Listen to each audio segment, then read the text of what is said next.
Lucky और राधिका जब नदी के किनारे घूम रहे थे तो लकी ने राधिका को अपनी बाहों में भर लिया और उसे घुमाने लगा। राधिका को उसके साथ इतने दिनों बाद काफी खुशी हो रही थी। जब लकी ने उससे शादी की बात की तो राधिका ने उसके लिए हाँ कर दी, लेकिन उससे पहले उसका विराट से तलाक हो जाना जरूरी था और ये बात दर्शन ने भी उसे कही।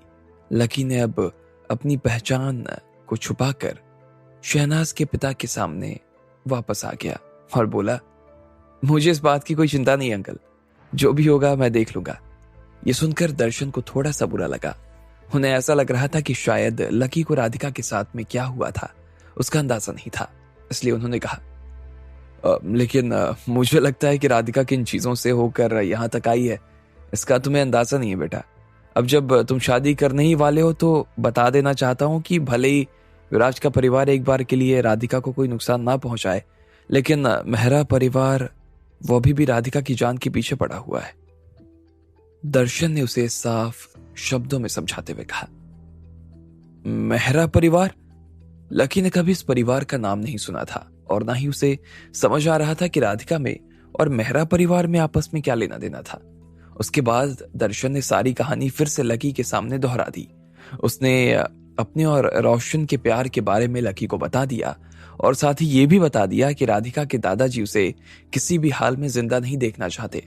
अपने प्यार की वजह से रोशन की तो मौत हो गई और अब उसी प्यार के अंजाम राधिका को भी वो खत्म कर देना चाहते थे। लकी को तो ये भी पता था कि वो गांव से आई हुई एक लड़की थी। उसे ये भी पता था कि राधिका की माँ कोई और थी और उसकी जान को खतरा था, लेकिन उसे मालूम नहीं था कि राधिका मेहरा परिवार की नातिन थी। इसके बाद दर्शन ने लकी से कहा, इससे पहले मेरा राधिका की इतनी जल्दी शादी करवा देने के पीछे का कारण यही था कि मैं मेहरा परिवार को ये सब पता नहीं लगने देना चाहता था कि राधिका मेरे साथ में रह रही थी। अगर उनका ध्यान इधर आता भी तो वो राधिका को मुझसे छीन कर ले जाते। उन लोगों के हाथ में बहुत ताकत है लकी। मुझे तो अभी तक शक है कि शायद उन लोगों ने मेरे पीछे ढेर सारे लोग लगा रखे हों, इसलिए मैं इसकी शादी करवाना चाह रहा था। लेकिन अगर तुम इससे शादी करना चाहो तो मुझे कोई दिक्कत नहीं है। हालांकि शादी के बाद मैं तुम्हें बता दूंगा कि हमारा खतरा कम नहीं होने वाला हूं। अगर एक बार तुम दोनों के बारे में मेहरा परिवार को पता चल गया ना तो वो हमें नहीं छोड़ेंगे। वो मेरी जान ले लेंगे, मुझे फर्क नहीं पड़ता, लेकिन मैं चाहता हूं लकी कि मेरी दोनों बेटियां ठीक रहें। इसलिए मैं कह रहा था कि तुम अपने परिवार की ताकत का इस्तेमाल करके राधिका की होने की खबर ना कभी भी इसके ननिहाल तक मत जाने देना। दर्शन की आवाज में जोश और डर दोनों साफ दिखाई दे रहा था। इधर शिरीन और राधिका दोनों अपने पिता की तरफ और फिर लकी की ओर देख रही थी। देखिए अंकल, मैं आपका दर्द समझ सकता हूं, लेकिन अब इतना सब सुनने के बाद लकी के पास सच बताने के अलावा कोई चारा बाकी नहीं रह गया। इसलिए उसने आगे कहा, लेकिन बात ऐसी है अंकल कि अभी पिछली रात ही मैंने अपना परिवार हमेशा के लिए छोड़ दिया है। उन्होंने मेरे सामने कुछ ऐसी शर्त ही रखी थी जिसे मैं चाहकर भी पूरा नहीं कर सकता था।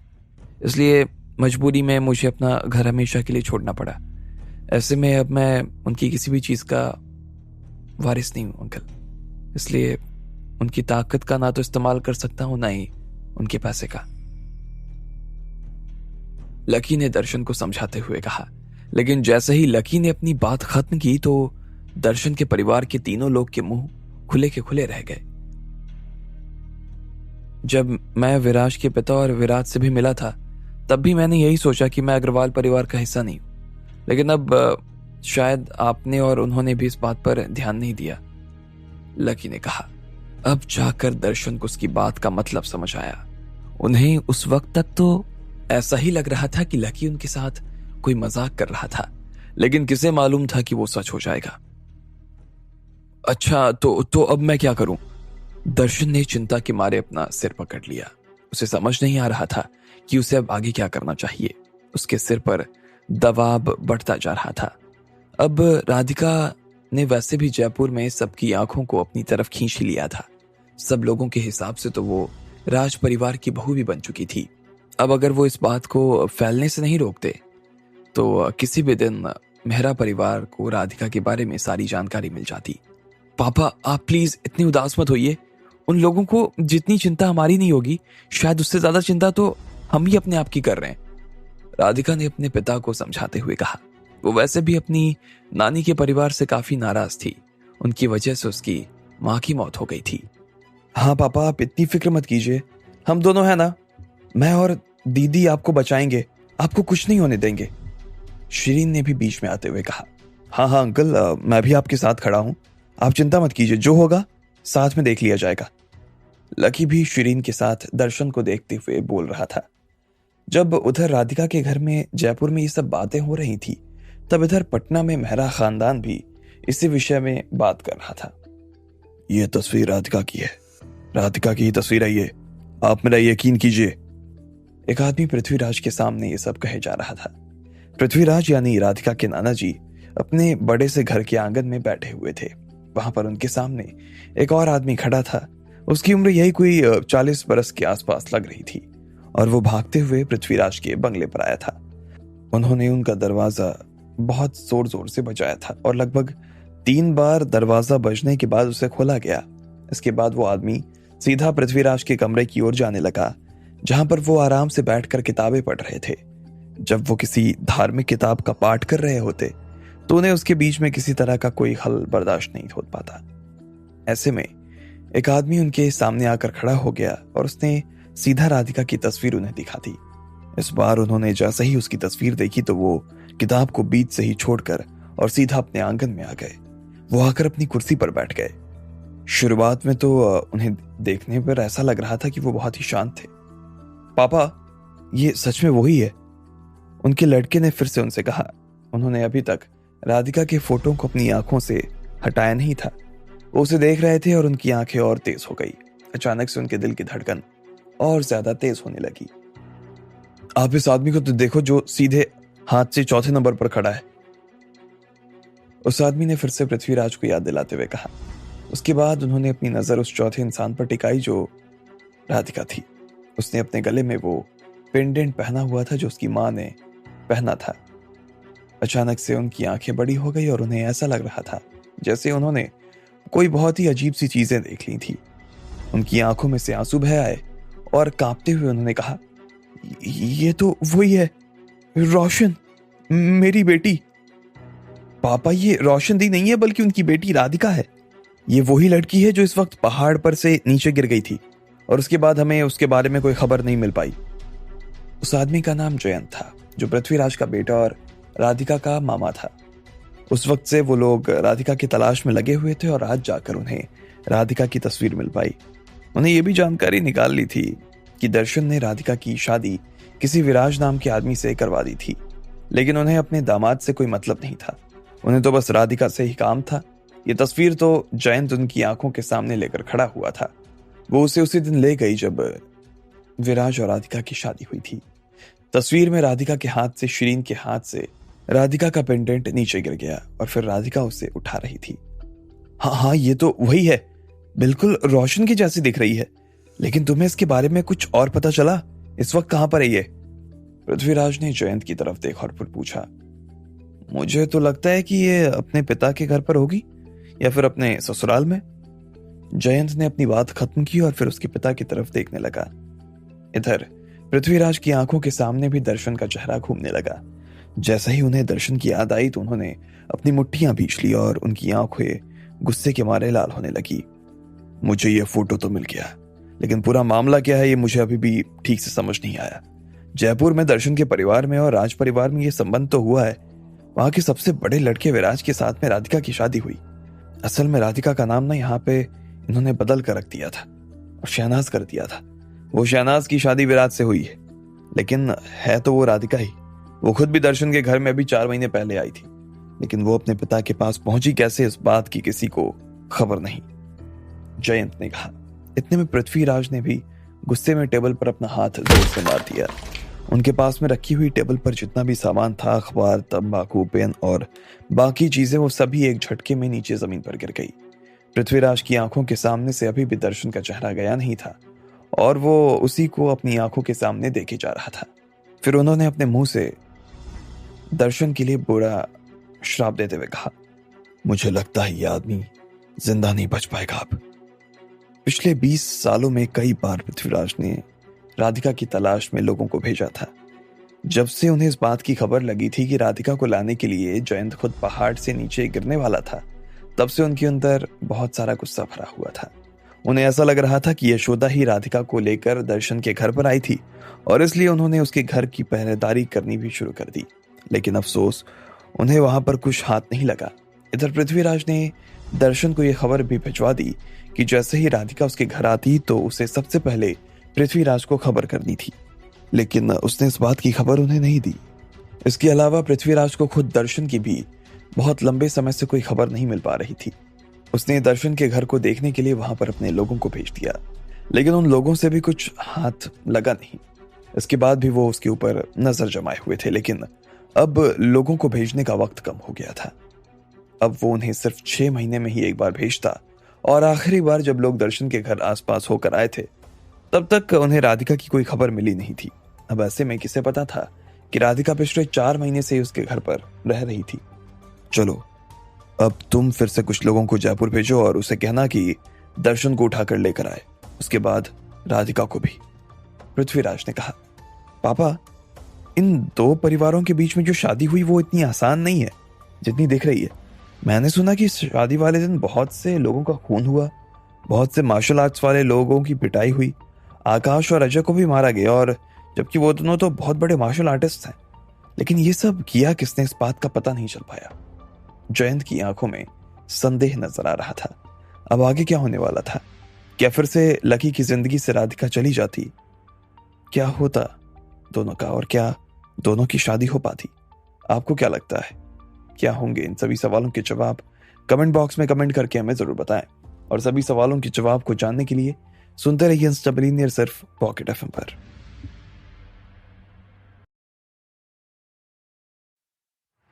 लकी राधिका से शादी करना चाहता था और इस बारे में उसने दर्शन से बात कर ली थी, लेकिन दर्शन ने उसे बता दिया था कि राधिका की जान को खतरा था। उसके नाना पृथ्वीराज उसे खोज रहे थे। इधर पटना में पृथ्वीराज के घर में जयंत, जो कि राधिका का मामा था, वो राधिका की तस्वीर लेकर आ गया। उसने पृथ्वीराज को बता दिया कि उसकी शादी विराट से हो चुकी थी और उसकी शादी में बहुत खून खराबा भी हुआ। ऐसे में पृथ्वीराज खुद एक बारे में इस तरह की जानकारी सुनकर घबरा गया। उन्होंने कभी नहीं सुना था कि अजय और आकाश किसी से हार गए हो। उन्होंने काफी देर तक इसके बारे में सोचा और फिर जयंत की तरफ देखते हुए बोले, क्या तुम्हें सच में लगता है कि जो तुम जानकारी लेकर आए हो सही है? मेरी जानकारी ना बिल्कुल सही है बाबूजी। जहां से मुझे ये सब जानकारी मिली है वो मुझे झूठ नहीं कह सकता, लेकिन किसी को भी इस बात की उम्मीद नहीं थी कि राधिका की शादी में इतना बड़ा बवाल हो सकता है। अगर विराज का परिवार इतना बड़ा भी होता तो किसी तरह से इस खबर को दबा सकता था, लेकिन आम लोगों को इस बारे में कुछ मालूम नहीं है। लेकिन बात ऐसी है कि भारत के दूसरे अमीर परिवार जरूर इस आदमी के बारे में जानते होंगे, पर मुझे लगता है कि हिया बाबूजी, हमें ना इन सब चीजों के ऊपर ध्यान नहीं देना चाहिए, बल्कि राधिका को ढूंढने में ना अपना सारा ध्यान लगाना चाहिए। लेकिन जयंत के समझाने के बाद भी उसके पिताजी को कुछ समझ नहीं आया। जब से उसके कान में खबर पड़ी तब से वो काफी परेशान नजर आने लगे थे। मुझे तो ये भी लगता है कि बाबूजी की सरकार ने ना खुद इस मसले को ठंडा कर दिया होगा।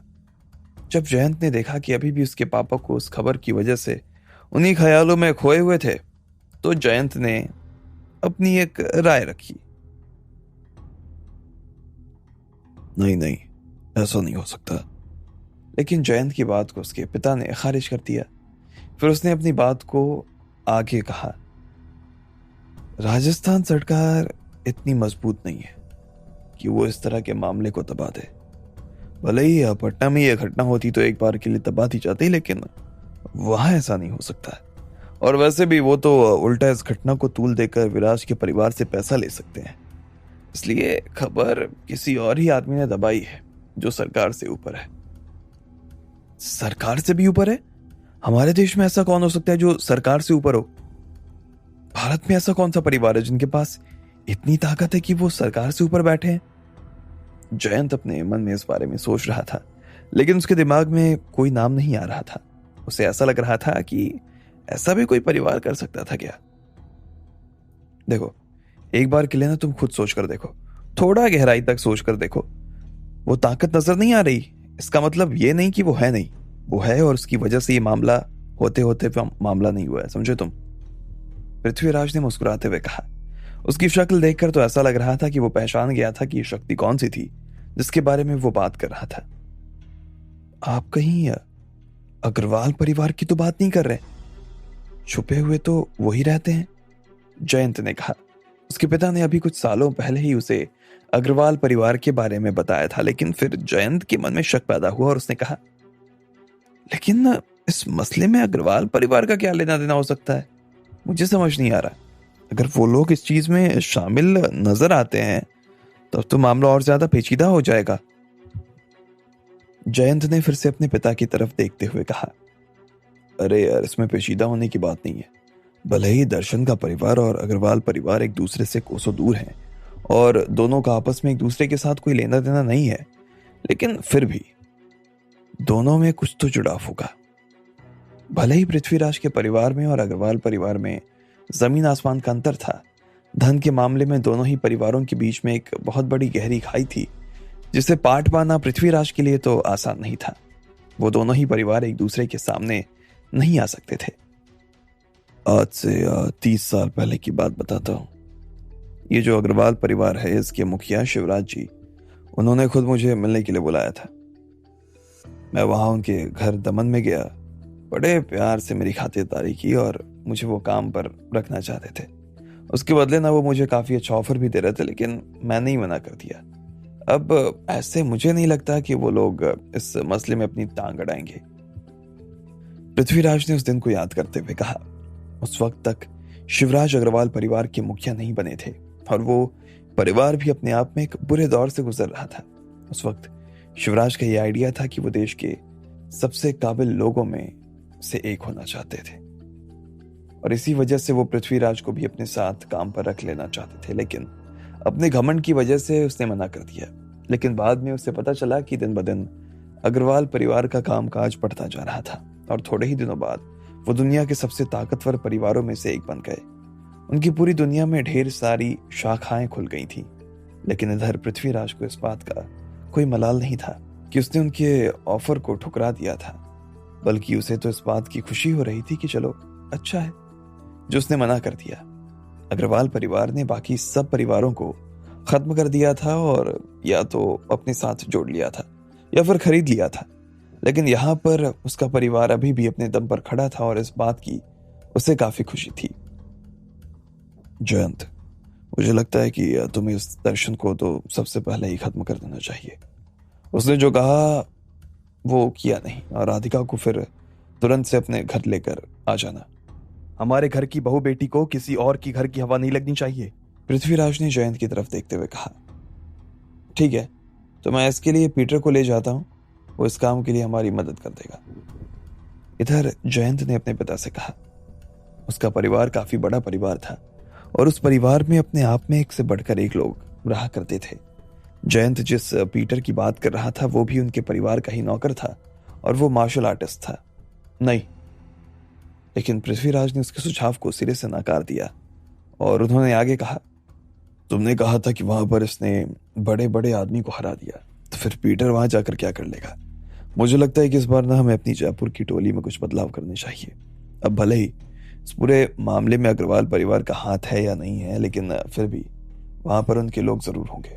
ऐसे में हमें अपने काम के लिए सबसे मजबूत लोगों को भेजना होगा ताकि हम सफाई से अपना काम कर सकें। आप कहना क्या चाहते हैं, मैं अपने साथ में कबीर को ले जाऊं? जयंत ने कहा। कबीर इन लोगों के परिवार में ही सही था, लेकिन वहां काम नहीं करता। इन लोगों ने उसे जबरदस्ती पकड़ा हुआ था। मार्शल आर्ट्स की दुनिया का बेताज बादशाह कबीर भी अपने आप में बहुत बड़ा खिलाड़ी था और साथ ही वो बाकी तरह की गुंडागर्दी भी कर लेता। मार्शल आर्ट सीखने के बाद उसने बंदूक चलाना भी सीख लिया था। ऐसे में उस जैसे आदमी को खुला छोड़ना पृथ्वीराज के लिए खतरा था, इसलिए उन लोगों ने उसे पकड़कर अपने परिवार में रख लिया। हाँ, मैं कल के कल उसे छुड़वाने के लिए कहता हूँ। तुम अपने साथ कबीर को ले आना और वहां दर्शन को उड़ा देना। उसके बाद वहां से राधिका को उठाना और रातों रात यहाँ ले आना, लेकिन खबर रहे, इस चीज की खबर किसी को नहीं लगनी चाहिए। पृथ्वीराज ने अपने बेटे की तरफ देखते हुए कहा।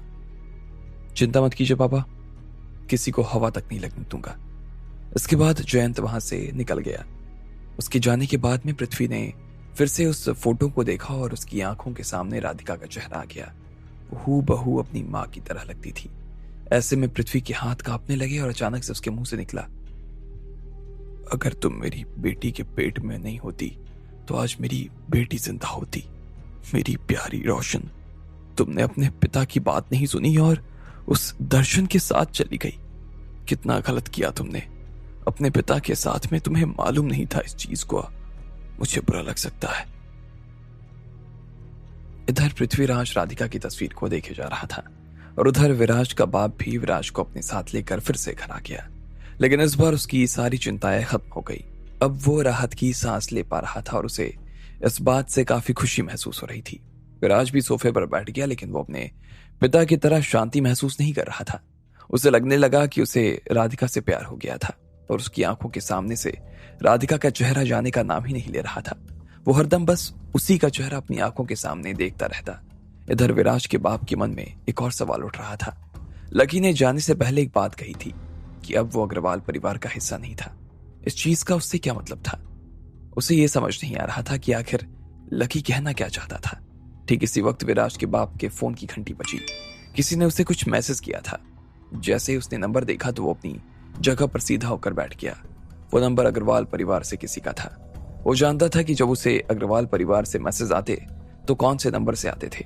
आज फिर से उसे उसी नंबर से मैसेज आया था, लेकिन उसकी इतनी हिम्मत नहीं हो रही थी कि वो दोबारा उस नंबर पर फोन घुमा सके। अगर वो उस नंबर पर फोन घुमा भी देता तो कोई उसके फोन का जवाब नहीं देने वाला था। इस नंबर का इस्तेमाल अग्रवाल परिवार जरूरी मसलों की सूचना देने के लिए किया करते। अब क्योंकि विराज का बाप जयपुर का सबसे बड़ा आदमी था, इसलिए वो भी सूची में शामिल था। उसने मैसेज खोला और देखा, उसमें सिर्फ कुछ शब्द लिखे थे। आज से आप सबको ये सूचित किया जाता है कि अग्रवाल परिवार ने लक्ष्मण लाल अग्रवाल उर्फ लकी को अपने परिवार से बाहर निकाल दिया है। लकी अग्रवाल परिवार का आने वाला मुखिया हो सकता था, लेकिन अब उसका परिवार से कोई संबंध नहीं रह गया। अगर आपसे लक्ष्मण परिवार के नाम पर कोई मदद मांगने की कोशिश करे तो आप उसकी मदद मत कीजिएगा। जैसे ही विराज के बाप ने ये मैसेज पढ़ा तो अब उसे समझ आ गया कि आखिर लकी वो उस वक्त कह क्या रहा था। उसे सच में उसके परिवार ने निकाल दिया था। पापा, क्या बात है? इतनी ध्यान से क्या देख रहे हो? विराज ने अपने पिता से पूछा। वो देख पा रहा था कि उसके पिता काफी हैरान परेशान नजर आ रहे थे। ऐसे में विराज ने उनसे पूछ लिया, लकी को अग्रवाल परिवार ने बाहर निकाल दिया है। विराज के बाप ने उससे कहा। क्या? विराज खुद इस बात पर विश्वास नहीं हो रहा था। हाँ, लकी अब अग्रवाल परिवार का सदस्य नहीं रह गया।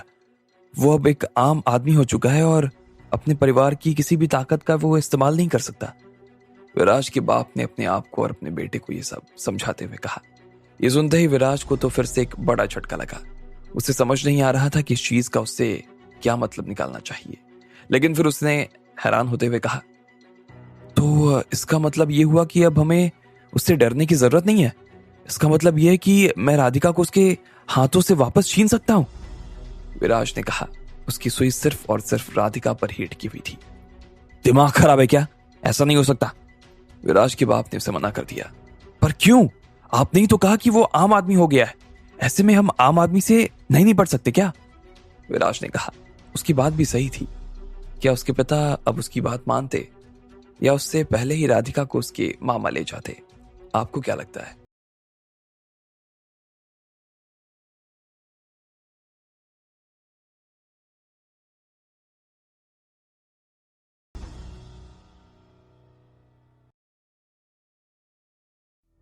राधिका को खोजने के लिए उसके नाना ने अपने बेटे को भेज दिया था।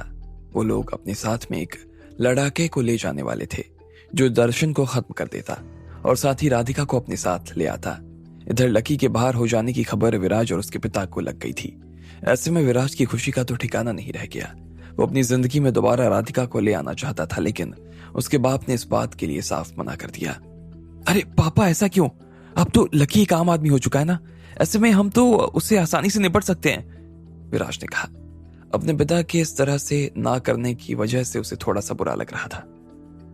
तुम क्या ये बात भूल गए हो कि उसके परिवार की कितनी ताकत है? इसके अलावा उसके परिवार की ताकत चाहे हो या ना हो, लेकिन उसकी खुद की कितनी ताकत है ये भूल गए हो क्या? ऐसे में तुम ना उसके हाथ से राधिका को कभी आसानी से नहीं निकाल पाओगे। क्यों दिन में सपने देख रहे हो? विराज के बाप को इस बात पर गुस्सा आ गया था। उसे लग रहा था कि विराज इतना बड़ा होने के बाद भी उसका सारा ध्यान सिर्फ लड़कियों में लगा रहता और वो परिवार के बिजनेस के ऊपर जरा भी ध्यान नहीं देता। ऐसे में उसके पिता को गुस्सा आना लाजमी था। विराज को जिस हिसाब से डांट पड़ रही थी, उसके बाद उसके मुंह से कुछ बाहर आना भी मुश्किल नहीं, नामुमकिन लग रहा था। वो लकी को मारने के बारे में सोच भी नहीं सकता था, लेकिन फिर भी उसका बाप किसी ना किसी ऐसे आदमी को तो बुला ही सकता था जो लकी की पिटाई कर सके।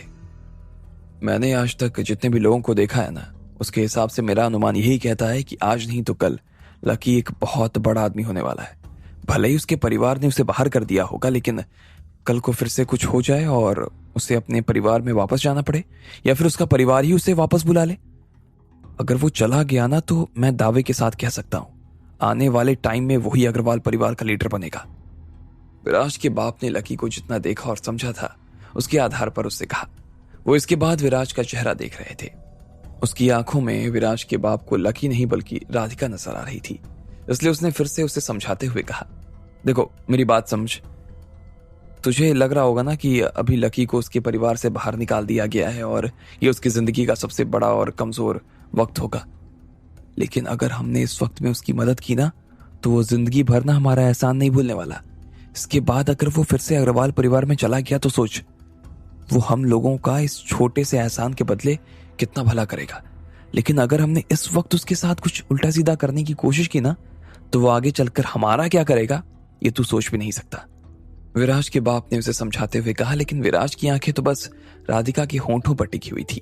वो अपने दिल ही दिल में कह रहा था, लेकिन क्या हुआ अगर लकी उसके परिवार में वापस ही नहीं गया तो? हमारा तो किया हुआ एहसान बेकार चला जाएगा, फिर हम लोग क्या कर लेंगे? विराज किसी भी हाल में इस वक्त लकी की मदद नहीं करना चाहता था। वो बस उसके हाथों से राधिका को हथिया लेना चाहता था और उसे अपने बिस्तर पर ले आना चाहता था। लेकिन उसके बाप का सोचना बिल्कुल अलग था। वैसे उसके बाप को यह भी पता नहीं था कि अग्रवाल परिवार का इतिहास क्या रहा है। अगर किसी को एक बार उनके परिवार से बाहर निकाल दिया जाता तो वो फिर आदमी वापस कभी नहीं जा सकता था। अगर उसे मालूम होता तो शायद वो भी विराज की तरह ही सोचता। इधर लकी को पता नहीं था कि उसकी पीठ के पीछे ये सब क्या चल रहा था। वो तो आराम से राधिका के साथ में बाजार में घूम रहा था। वो उसे शादी की शॉपिंग करवाने के लिए ले गया था। राधिका से ये बात वो कर चुका था कि कल की तारीख में वो दोनों शादी करने वाले थे और उन दोनों की शादी भी बहुत शांति से होने वाली थी। दर्शन अपने किसी भी दोस्त या रिश्तेदार को शादी में नहीं बुलाने वाला था। लकी और राधिका की शादी में सिर्फ दर्शन, शिरीन और वो चारों लड़कियां ही रहने वाली थी। इन लोगों की शादी भी दर्शन के बंगले पर ही होने वाली थी।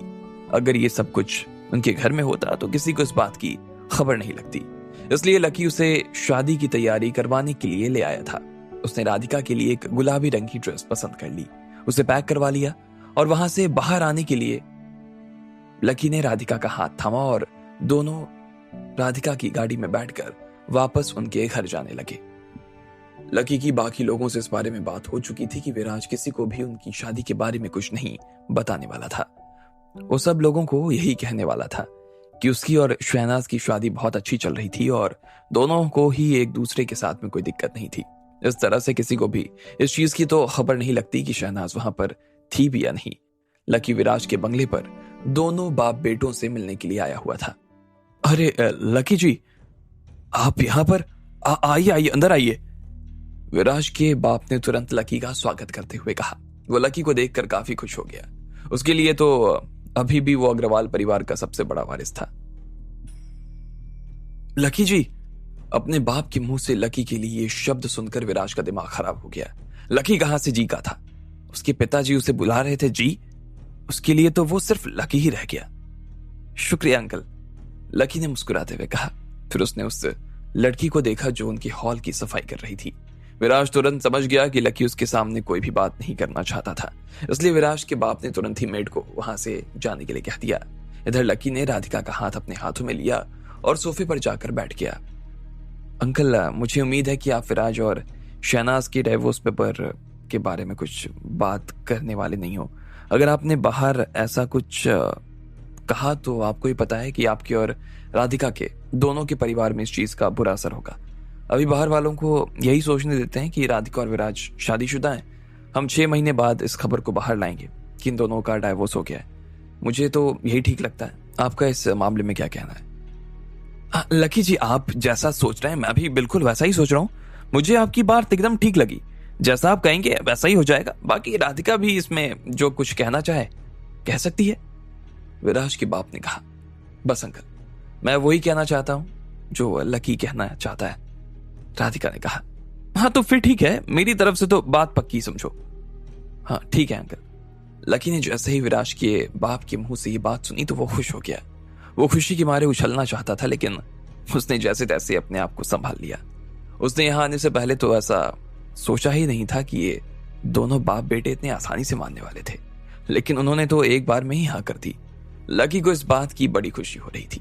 लकी ने फिर से राधिका का हाथ अपने हाथ में लिया और फिर विराज और उसके बाप की तरफ देखने लगा। उसने जाने से पहले उन दोनों से कहा, मैं और राधिका कल रात दर्शन अंकल के बंगले पर शादी करने वाले हैं। हम लोग कुछ कारणवश उसमें किसी को भी नहीं बुला रहे हैं। लकी ने कहा, लेकिन फिर उसे लगा कि उसे विराज और उसके बाप को इस बात की खबर दे देनी चाहिए ताकि बाद में विराज अपने मुंह से कुछ ना कह सके और वो चुप हो जाए। लेकिन लकी की बात सुनकर विराज का दिल दुखने लगा। उसे ऐसा लग रहा था कि उसके मुंह से जो निवाला आने ही वाला था वो लकी खींच कर ले गया और विराज सिर्फ अपनी उंगलियां ही चबा कर रह गया। अच्छा, तो ये तो बहुत अच्छी बात है लकी जी। मैं आपको और राधिका को इस चीज की बधाई देता हूँ। सच में आप दोनों को देखकर ऐसा लगता है कि आप दोनों एक दूसरे के लिए ही बने हैं।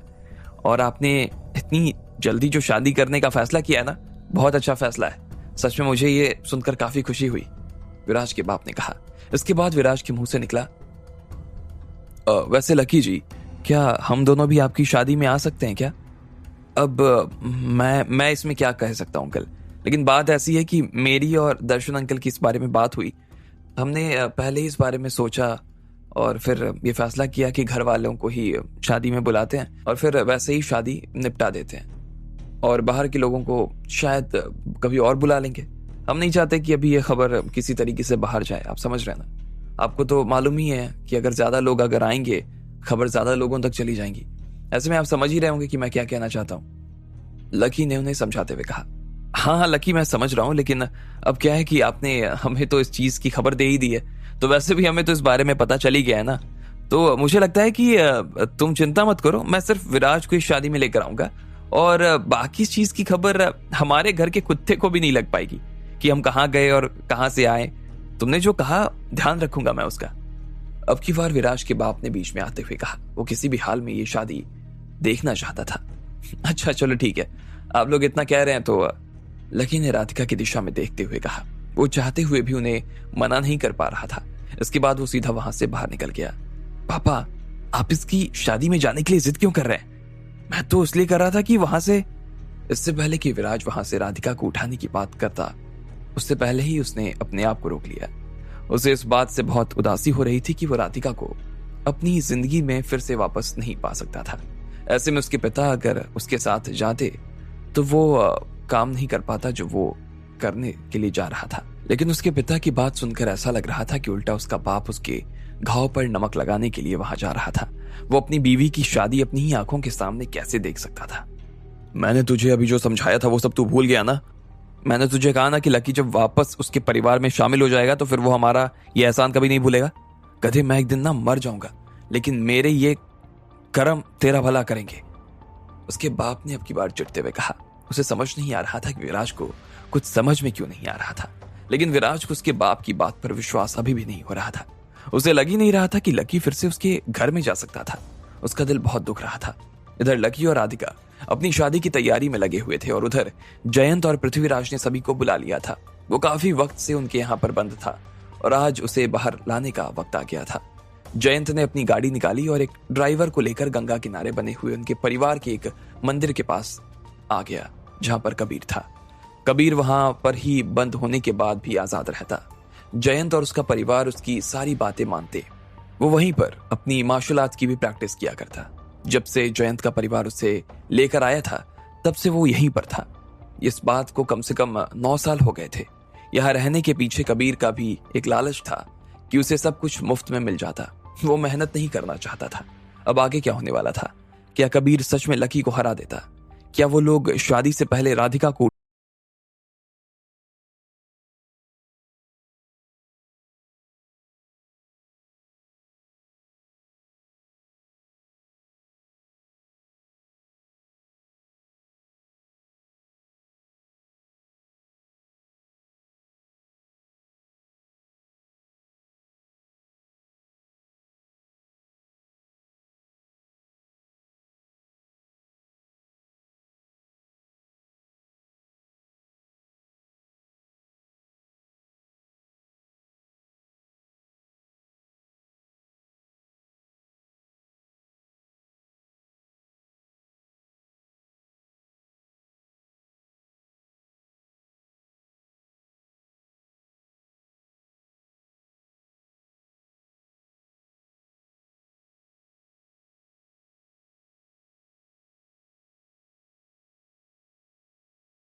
जयंत राधिका को लाने के लिए कबीर के मंदिर में पहुंच गया था।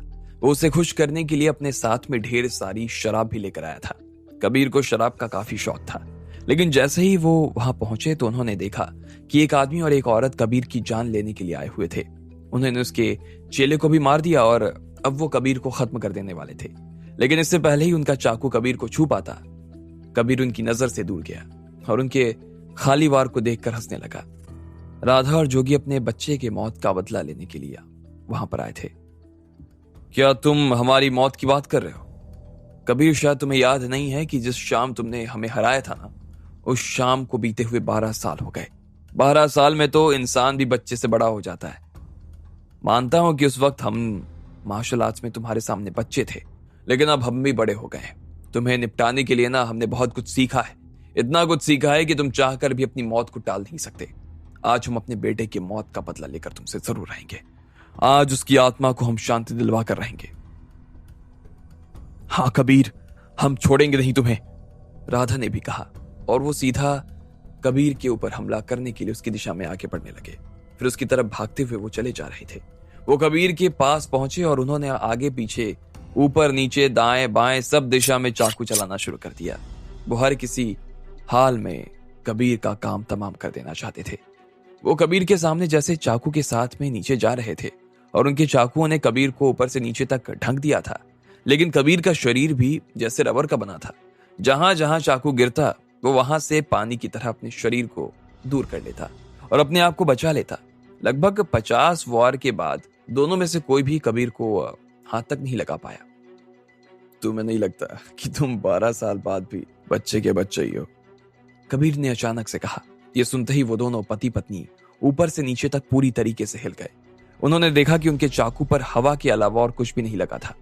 ना उस पर कबीर का खून था और ना ही कबीर का मांस और ना ही कबीर का बाल। ये देखते ही उनके दिल का दर्द जैसे फिर से बढ़ गया। वो कबीर से थोड़ा सा पीछे खड़े हो गए और उसे देखने लगे।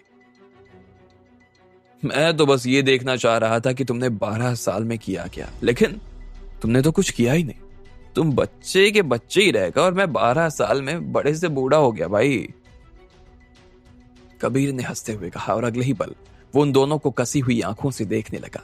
पलक झपकते ही वो सीधा उन दोनों की दिशा में बढ़ा। उसे हवा की गति से अपनी तरफ आता हुआ देख वो दोनों पति पत्नी हैरान हो गए। सच में कबीर की गति हवा से भी तेज थी। अचानक से दोनों के दिमाग में एक आइडिया आया। वो दोनों ही वैसे तो कबीर के सामने नाजुक फूल से ज्यादा कुछ थे नहीं, लेकिन फिर भी उन्हें लगा कि अब उनके पास में लड़ने के अलावा कोई चारा नहीं था। अचानक से कबीर ने अपना हाथ उन दोनों की कमर में डाल दिया और फिर उन दोनों लोगों के हाथों को जकड़ लिया। वो दोनों अपने हाथ तक नहीं हिला पा रहे थे और उनका चाकू देखते ही हवा में उड़ गया। आज कबीर उन दोनों के ऊपर कोई दया दिखाने वाला नहीं था। उसने अपनी दोनों मजबूत हाथों से उन दोनों के ऊपर वार करना शुरू कर दिया। उसके वार से बचने के अलावा और कुछ नहीं कर सकते थे। जैसे उन्होंने देखा कि उनका दुश्मन उन दोनों के ऊपर हावी होने वाला था, तो इतने में वो दोनों एक दूसरे के साथ आ गए। वो दोनों एक दूसरे को बचाने में लग गए, लेकिन थोड़ी देर बाद उनकी ये कोशिश भी बेकार रही। जैसे उन्होंने देखा कि कबीर के हाथ तोप के गोलों की तरह चल रहे थे, तो थोड़ी देर बाद उनके हौसले जवाब देने लगे। धड़क! इतने में कबीर ने उन दोनों के पेट में जोरदार लात मारी और इतने में उन दोनों के शरीर एक झटके में उड़कर पीछे की ओर चले गए। वो दोनों सीढ़ियों की किनारे पर जा गिरे और दोनों के मुंह से चीख निकल गई। उनकी चीख की वजह से पूरे मंदिर के आसपास बैठे पंछी अपनी जगहों से उड़ गए थे। लगभग 10 सेकंड के बाद ही 2 बार और चीख सुनाई दी। कबीर ने उन दोनों पति पत्नी के सीनों में उन्हीं के चाकू घोंप दिए और उनकी मौत हो गई। कबीर ने इस बार 50 से भी कम वारों में उन्हें हरा दिया। जैसे ही जयंत ने देखा कि उन दोनों पति पत्नी की मौत हो गई थी, तो जयंत ने एक राहत की सांस ली। उसे ऐसा लग रहा था कि उसके हाथ ठंडे पसीने से भर आए थे। जयंत अब थोड़ा सा शांत महसूस कर रहा था और सीधा कबीर के पास चला गया। फिर उसने मुस्कुराते हुए कहा, कबीर जी, क्या बात है, आप बूढ़े नहीं हुए, भगवान हो गए। आज जो मैंने देखा उसे देखकर तो एक पल के लिए ऐसा लग रहा है कि भगवान को देख रहा हूं मैं, उसने कहा। कबीर उसकी बात तो सुन रहा था, लेकिन उसकी नजर गंगा नदी पर टिकी हुई थी। जयंत फिर से उसका ध्यान अपनी तरफ खींचना चाहता था, इसलिए उसने कहा, मैं आपके लिए कुछ शराब की बोतल लेकर आया हूं, आप देखिए ना, जयंत ने कहा और शराब की बोतल के बक्से की तरफ इशारा कर दिया। अच्छी बात है, शुक्रिया जयंत, कबीर ने अपनी भारी सी आवाज में कहा और बॉक्स खोलकर देखने लगा। उसने देखा कि उसमें सारी की सारी उसकी पसंदीदा शराब की बोतलें रखी हुई थी। एक बार उन्हें नजर भर देखने के बाद उसने फिर से जयंत की दिशा में देखा और कहा, वैसे जयंत, तुम्हारे यहां आने का मतलब क्या है? मैं आपसे ही मिलने के लिए आया था। एक मसले में मुझे आपकी मदद की जरूरत थी। क्या हम हॉल में जाकर इस बारे में बात कर सकते हैं? जयंत ने अपना हाथ हॉल की तरफ इशारा करते हुए कहा। कबीर ने हाँ में अपना सिर हिलाया और फिर मंदिर की तरफ जाने लगा। जयंत उसके पीछे पीछे आ रहा था और उन दोनों के पीछे ड्राइवर शराब का बॉक्स लेकर चला रहा था। ड्राइवर की पेंट अभी भी गीली थी और इसी वजह से उसकी चाल भी बदल गई। इधर कबीर और जयंत हॉल में आ गए थे। वो मंदिर में शिव की मूर्ति के पास बने हुए एक कमरे में बैठ गए थे। कबीर ने दोनों के सामने चाय रख ली। मैं आपको अपने साथ ले जाना चाहता हूं जयपुर। एक आदमी का खून करना है। आदमी का नाम दर्शन है, जरीवाला परिवार से है और उसका खुद का बिजनेस है, जयंत ने कहा। जयपुर में और बिजनेस करता है? कबीर ने अपने कप में से चाय का एक घूंट लेते हुए कहा और अचानक से उसके चेहरे पर एक मुस्कान आ गई। उसके बाद उसने जयंत की तरफ देखा और कहा, जयंत, मुझे नहीं लगता कि ये कोई बहुत बड़ा काम है। ये तो कोई भी आम आदमी कर सकता है यार। किसी को भी पकड़ लो, गुंडे को। आप इसके लिए मुझे क्यों साथ ले जाना चाहते हैं? कबीर ने कहा और चाय पीने लगा। वो जानता था कि बिजनेस करने वाला आदमी तो एक ही बार में वो खत्म कर सकता था उसे, और ये ही क्या, कोई भी आदमी ये काम कर सकता था। ऐसे में जयंत सुई का काम तलवार से क्यों करवाना चाहता था, उसे समझ नहीं आ रहा था। अब बात यह है कबीर जी की इस दर्शन ने ना हमारे खानदान के नियमों के खिलाफ जाकर काम किया है। मेरे पिता इस आदमी से बहुत नाराज हैं। इसके अलावा मैं आपको अपने साथ इस वजह से ले जाना चाह रहा हूं क्योंकि मैंने सुना है कि इस आदमी के साथ में कोई मार्शल आर्टिस्ट है जो बहुत खतरनाक है। ऐसे में मेरे पापा चाहते हैं कि उस आदमी का पक्का इलाज हो और इसलिए मुझे आपके पास भेजा है। जयंत ने कबीर को सारी बात समझाते हुए कहा। मार्शल आर्टिस्ट, वो भी खतरनाक? मैं तो जयपुर में नहीं रहता हूं, फिर भी ये अफवाह कौन फैला रहा है? कबीर ने जयंत की टांग खींचते हुए कहा। मजे में ही सही, लेकिन वो उस आदमी के बारे में और जानकारी निकालना चाह रहा था जिस आदमी की जयंत बात कर रहा था। पता नहीं, लेकिन मैंने तो ये सुना है कि इस आदमी ने अजय और अक्षय को भी हराया। वो बहुत ही खतरनाक है। उसने योगीराज को भी पटकनी दे दी थी, जयंत ने कहा। इससे ज्यादा जयंत के पास उस आदमी के बारे में कोई जानकारी नहीं थी। उसे तो उसका नाम तक नहीं मालूम था। लेकिन अब की बार उसकी बात सुनकर कबीर थोड़ा सा हैरान हो गया। उसके चेहरे की जो हंसी थी वो एक पल बाद गायब हो गई। वो अपनी कुर्सी में थोड़ा सा आगे आया और जयंत को देखने लगा। उसने तो अभी तक यही सुना था कि योगीराज आश्रम का सबसे शानदार मार्शल आर्टिस्ट था और उसने मार्शल आर्टिस्ट के अलावा भी और भी बहुत कुछ सीखा हुआ था। जिस आदमी को आश्रम में आज तक कोई हरा नहीं सकता था, उस आदमी को जयपुर में कोई कैसे हरा सकता था? कबीर को यह बात सुनकर काफी अटपटा लगा। अच्छा, जयपुर में सच में कोई ऐसा बड़ा आदमी है क्या? तो फिर उसकी खबर मेरे पास क्यों नहीं आई? कबीर ने पूछा। भले ही वो मंदिर में रहा करता था, लेकिन फिर भी उसे इस चीज की खबर हर जगह से मिल जाती थी कि दुनिया में किस कोने में मार्शल आर्ट्स के कौन से आदमी क्या कर रहे थे, मार्शल आर्ट्स में चल क्या रहा था। अगर योगीराज को सच में हरा दिया गया था तो इस बात की खबर तक उसे लगी क्यों नहीं थी? हाँ, वो तो पता नहीं कि किस परिवार से आता है, लेकिन सच में उसने ये सब किया है। पर एक चीज है जो मुझे समझ नहीं आती है कि आपके अलावा और योगीराज के अलावा ऐसा कौन कर सकता है जो इस तरह के काम को अंजाम दे सके? अचानक से कबीर जयंत की बात सुनकर जैसे होश में आ गया। उसने फिर से जयंत को देखा और मुस्कुराते हुए बोला, हालांकि अभी कभी योगीराज से मैं लड़ा नहीं हूं, लेकिन फिर भी मुझे इस बात का पता है कि अभी पिछले साल ही ये दोनों जिन्हें मैंने अभी मारा है, ये योगीराज से लड़ने के लिए गए थे। योगीराज को इन दोनों को हराने में आधा घंटा लगा, लेकिन मैंने ये काम कितनी देर में कर दिया ये तुमने देखा ही। उसके बाद कबीर ने अपनी प्याली आखिरी बार उठाई और उसे पूरा खत्म कर दिया। जयंत ये सुनते ही खुश हो गया। उसने वो सब देखा था, उसके बाद तो उसे पूरा भरोसा हो गया कि कबीर कुछ भी कर सकता था। उसने सिर्फ 3 मिनट में ही उन दोनों को हरा दिया, और ना सिर्फ हराया बल्कि खत्म कर दिया, मार दिया। ऐसे में योगीराज उससे 10 गुना से भी ज्यादा ताकतवर था। अब भले ही ये नहीं कहा जा सकता कि कबीर और योगीराज में 10 गुना का अंतर था, लेकिन फिर भी ये जरूर कहा जा सकता था कि कबीर योगीराज से बेहतर था। क्या बात है, जयंत ने कहा और अपनी चाय खत्म कर ली। उसके बाद वो कबीर की तरफ देखने लगा। वो उसके जवाब के इंतजार में था। जयंत, तुम चिंता मत करो, मैं तुम्हारे साथ में चलूंगा जयपुर। कबीर ने अपना प्याला नीचे रखा। इसके बाद वो जयंत की ओर देखने लगा। उसके चेहरे पर मुस्कान थी और उसकी चमक धूप की वजह से और ज्यादा बढ़ गई थी। वो खिड़की के बाहर डूबते हुए सूरज को देख रहा था और उसे देखते हुए उसने कहा, जब वहां कोई इतना खतरनाक आदमी है तो उसे खतरे का सामना मैं जरूर करना चाहूंगा। शुक्रिया, आपका बहुत शुक्रिया कबीर जी। लेकिन फिर भी मैं आपको ये कह देना चाहता हूँ कि मैं उसकी पहचान के बारे में कुछ नहीं जानता। मुझे इतना भी नहीं मालूम कि वो आदमी हमारा दुश्मन है या दोस्त। अगर वो दोस्त हुआ तब तो हमें चिंता करने की जरूरत नहीं है, लेकिन अगर वो हमारे खिलाफ खड़ा हुआ तो दर्शन तक जाने के लिए ना हमें सबसे पहले उसे रास्ते से हटाना होगा। जयंत ने कहा, अरे यार जयंत, तुम चिंता मत करो, वो सब मैं देख लूंगा। दर्शन तक पहुंचने से तुम्हें कोई नहीं रोक सकता, ये मेरी गारंटी है। फिर भी अगर वो आदमी ज्यादा बीच में आता है तो उसे उसी तरह हटा दूंगा जिस तरह मैंने राधा और जोगी को हटाया। अब आगे क्या होने वाला था? कौन सा नया खतरा आने वाला था लकी के सिर पर? और लकी अपने आप